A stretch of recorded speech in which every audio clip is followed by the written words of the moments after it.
ముందుగా ఈ సమావేశానికి వచ్చిన మీడియా మిత్రులందరికీ కూడా నా ధన్యవాదాలు తెలియజేస్తున్నాను. నిజంగా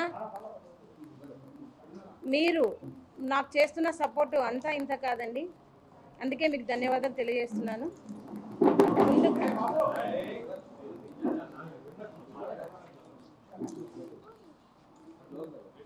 ఈ సమావేశాన్ని ఎందుకు ఇక్కడ ఏర్పాటు చేయాల్సి వచ్చింది అంటే, నా గిరిజన 14 సంవత్సరాల మైనర్ అయిన నా కూతురు సుగాలి ప్రీతి 10వ తరగతి చదువుతుండగా అతి కిరాతనంగా అత్యాచారం చేసి హత్య చేసి ఆత్మహత్యగా చిత్రీకరించిన విషయం మీరందరికీ తెలిసిందే.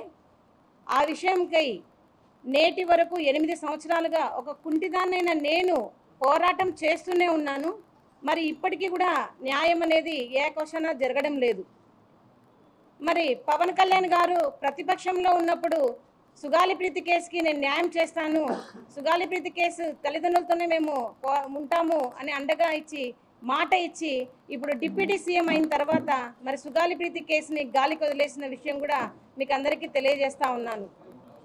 మరి ప్రతిపక్షంలో ఉన్నప్పుడు అంతగా మాకు అండగా ఇచ్చిన మరి జనసేనాని గారు మరి ఈరోజు ఎందుకు సుగాలి ప్రీతి కేసు గురించి పట్టించుకోవడం లేదో ఈ మీడియా తరఫున నేను ప్రశ్నిస్తాను అన్నగారిని.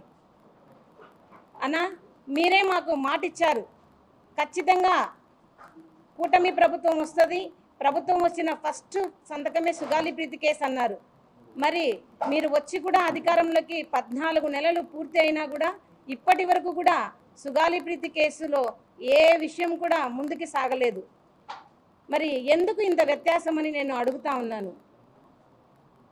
మరి పవన్ కళ్యాణ్ గారికి నేను ఒకటే సూటిగా అడుగుతున్నాను.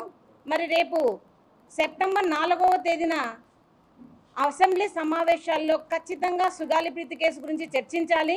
మరి ఖచ్చితమైన నిర్ణయం తీసుకొని మరి కేంద్రం మీద ఒత్తిడి తెచ్చి సిబిఐకి అప్పగించాలి నా కేసుని, లేదా కనీసం ప్రత్యేక బృందంనైనా వేసి సిట్టుతో అయినా నా కూతురి కేసుకి హంతకులను మీరు శిక్షించాలి అని కోరుతా ఉన్నాను.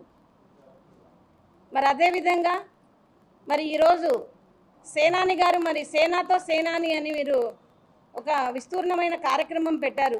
మరి సుగాలి ప్రీతి కేసుకు మాట ఇచ్చి ఎందుకు మరిచారని నేను అడుగుతా ఉన్నాను. మీరు ఎందుకు కేంద్రం మీద ఒత్తిడి తెచ్చి సిబిఐకి నా కేసును ఇప్పించలేకపోతున్నారని మేము ప్రశ్నిస్తూ ఉన్నామన్నా. మరి అదేవిధంగా డిప్యూటీ సీఎం పవన్ కళ్యాణ్ గారు చెప్పినప్పుడు హోమ్ మినిస్టర్ అనిత గారి దగ్గర కూడా వెళ్ళి మా బాధను చెప్పుకోవడం జరిగింది. మరి హోమ్ మినిస్టర్ గారు మరి శ్రీకాంత్ అయిన జీవిత ఖైదీకి పెరోల్ ఇచ్చే విషయంలో చాలా బిజీగా ఉన్నారు. మరి సుగాలి ప్రీతి కేసు అసలు కనపడడం లేదు, ఎందుకు ఇంత నిర్లక్ష్యం అని అడుగుతాను. మరి మీరైతే కనుక మాట ఇచ్చిన ఎమ్మెల్సీ అనంతబాబు డ్రైవర్ హత్య కేసులో మరి ఎంత చొరవ తీసుకొని మీరే వాళ్ళ ఇంటికి వెళ్ళి మరి పరామర్శించి ప్రత్యేక బృందాన్ని వేసి మరి మీరు ప్రత్యేక విచారణాధికారిగా వేసి ఈ సమయంలో ఈ కేసు అయిపోవాలని చెప్పారు. మరి గుర్తుందా అనిత గారు, నేను ఈ కుంటిదాన్నైనా నేను మీ ఆఫీస్ చుట్టూకు వచ్చి మరి గంటలు నా కేసుకు జరిగిన అన్యాయం గురించి వివరించాను. మరి ఆ వివరణ అంతా మీకు ఎక్కడ వెళ్ళిందని అడుగుతా ఉన్నాను. ఎందుకు ఇంత నిర్లక్ష్యం అనిత గారికి అని అడుగుతా ఉన్నాను. సుగాలి ప్రీతి అంటే గిరిజనులు అంటే ఓటుకు మాత్రమే మీకు పనికొస్తాను, ఎందుకు న్యాయం విషయంలో సుగాలి ప్రీతి కేసుకి ఇంతవరకు న్యాయం జరగలేదని హోమ్ మినిస్టర్ అనిత గారిని కూడా నేను అడుగుతా ఉన్నాను.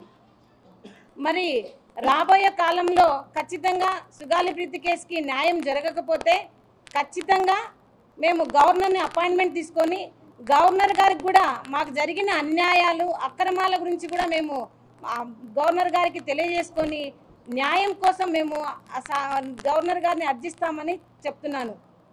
ఇంకా అతి త్వరలో మేము సుగాలి ప్రీతి కేసు జరిగిన అన్యాయంపై డిజిటల్ క్యాంపెయిన్ కూడా మేము చేయదలుచుకున్నాము. ఆ డిజిటల్ క్యాంపెయిన్కి సూచననే ఈ బ్యానర్. మాకు ఎందుకు ఇంత నమ్మక ద్రోహం చేయాల్సి వస్తుంది అనేది ఈరోజు ప్రశ్నార్థకమైనది. మరి అదేవిధంగా ఈ కేసుకి న్యాయం జరగకపోతే కూడా నిరాహార దీక్షకు కూడా మేము పూనుకుంటామని మేము చెప్తున్నాము. ఎందుకంటే ఒక్కటి ఆలోచించండి, 8 సంవత్సరాలుగా మరి కాళ్ళు లేని ఒక అవిటి తల్లి పోరాటం చేస్తుంటే ఎందుకు ఈ ప్రభుత్వాలకు న్యాయం చేయాలనిపించడం లేదో చెప్పండి. మరి మేము ఎంతకాలం ఇలా పోరాడాలి చెప్పండి. స్కూలుకు వెళ్ళి చదువుకోమని పిల్లల్ని స్కూలుకు పంపిస్తే కీచకంగా అత్యాచారం చేసి హత్య చేసిన వాళ్ళని శిక్షించండి ముద్దాయిలంటే మీకు ఎందుకు అంత ప్రేమిస్తున్నారు ముద్దాయిలను? ఎందుకు శిక్షించరని అడుగుతా ఉన్నాను. మరి లోకేష్ బాబు గారు మీ రెడ్ బుక్లో సుగాలి ప్రీతి హంతకుల పేర్లు ఉన్నాయా లేవా చెప్పండి. ఎందుకు ఇంత నిర్లక్ష్యము ప్రభుత్వానికి గిరిజనులంటే చెప్పండి అని అడుగుతా ఉన్నాను.